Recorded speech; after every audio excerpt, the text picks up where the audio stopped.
Ramadan tiba, Ramadan tiba, Ramadan tiba. Kagak kerasa guys, besok sudah mulai puasa. Habis puasa biasanya nih orang-orang yang memang kangen sama kampung halamannya udah mulai nih mudik di awal bulan puasa. Nah, daripada telat ya, di sini gue bakal ngasih tips 7 obat yang wajib lu bawa ketika lu mudik atau bepergian keluar kota. Let's check it out. Oke, langsung aja obat yang pertama, yaitu yang harus disiapin pada saat kita di perjalanan adalah obat anti mabuk. Nah, yang paling umum dipakai itu adalah dimenhidrinat, yang biasanya merek dagangnya itu adalah salah satunya Antimo. Tapi ada juga nih alternatif lain ya, bisa pakai wangi-wangian aromaterapi. Contohnya kayak apa sih namanya, minyak kayu putih atau aromaterapi yang lainnya itu bisa ngebantu juga tuh buat ngurangin efek mual saat perjalanan. Itu wajib ya, harus punya tuh, apalagi yang jalan dari mobil atau di kendaraan umum kan baunya macam-macam tuh, bikin pusing kadang-kadang. Kemudian obat kedua yang wajib lu bawa pada saat di perjalanan adalah obat anti nyeri atau obat sakit kepala. Nah, yang paling umum digunakan itu yang paling aman adalah paracetamol. Merek dagang yang paling umum tuh kayak Sanmol, Panadol, Biogesic atau yang lain-lain ya.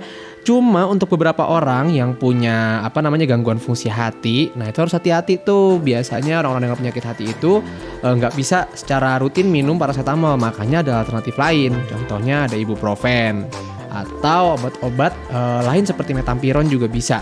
Nah, biasanya kan nih yang masih kerja nih pas bulan puasa atau misalnya yang lagi bolak-balik mudik, itu kan sering banget tuh rawan sakit kepala. Nah, boleh tuh disediain tuh obatnya ya, kantongin aja. Kemudian obat ketiga yang wajib disiapin pada saat mudik adalah obat MAH atau obat lambung. Kenapa? Karena kan kalau lagi mudik kita bolak-balik capek, sedangkan kita puasa perut kosong tuh. Nah, pas buka puasa baiknya sih minum dulu nih obat MAH-nya atau obat lambungnya, biar lambungnya kagak protes pas langsung dikasih makanan brok tiba-tiba banyak. Nah, biasanya obat yang paling umum dipakai itu adalah golongan antasida. Mereknya bisa kayak Milanta atau Proma. Atau obat-obat lain nih biasanya orang-orang yang udah rutin minum obat mah pasti tahu nih obatnya ranitidin atau misalnya omeprazol.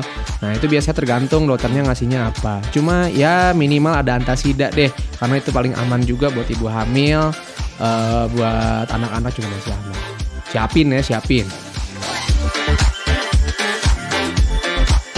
Obat yang selanjutnya itu adalah obat anti alergi. Nah, biasanya pas lagi mudik nih keluarga itu masak makanan macem-macem. Kagak tahu nih makanannya ternyata ada yang alergi sama seafood, ada yang alergi sama coklat bahkan.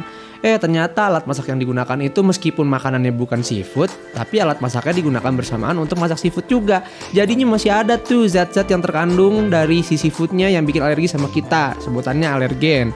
Nah, makanya ada baiknya siapin deh obat-obat anti alergi. Contoh yang paling sering itu adalah cetirizine. Merek dagangnya bisa Allergen, Insidal, atau ya yang generik-generik aja juga nggak apa-apa sih. Atau kalau misalnya memang cetirizine udah nggak mempan nih, siapin aja dexamethasone atau misalnya methylprednisolone. Cuma untuk 2 obat terakhir itu biasanya untuk orang-orang dengan penyakit lambung itu tidak disarankan. Makanya yang aman-aman dulu aja ya. Cetirizine atau loratadine juga bisa. Pokoknya golongan antihistamin, anti alergi.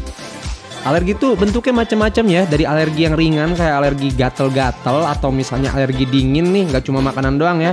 Alergi dingin lu bersin-bersin terus meler hidungnya, itu bisa tuh minum obat anti alergi. Tapi kalau udah parah, misalnya mukanya jadi bengkak atau misalnya bagian tubuh dalamnya itu bengkak juga kayak saluran pernapasannya, dan itu bisa penyempitan saluran nafas loh, hati-hati. Makanya kalau udah jadi kayak gitu harus segera ke dokter ya atau ke IGD secepatnya.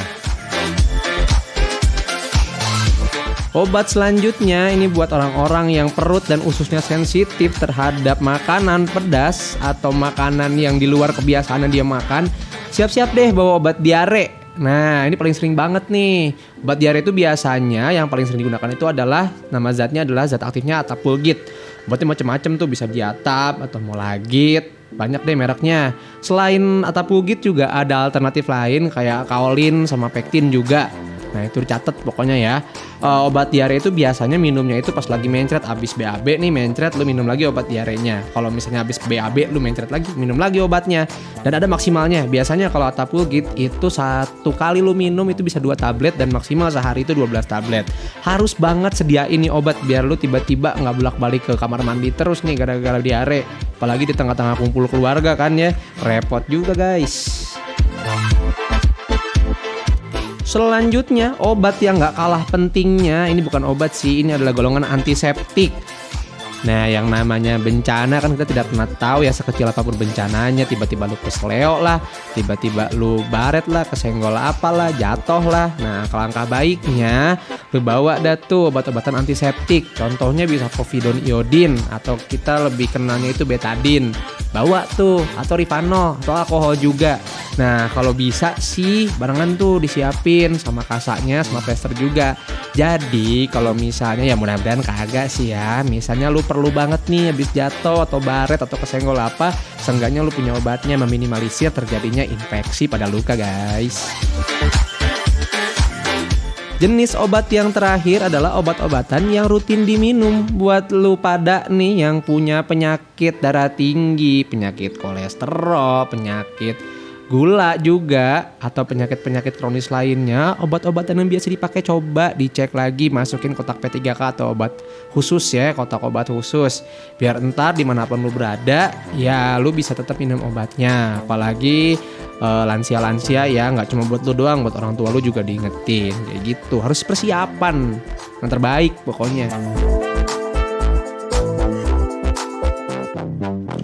Oke, mungkin segitu aja beberapa obat yang bisa gue saranin. Kalau misalnya ada yang kelewat, kalian misalnya punya, oh biasanya nih tambahin obat ini nih, obat ini, komentar aja di bawah ya. Ingetin juga nih gue dan yang lainnya.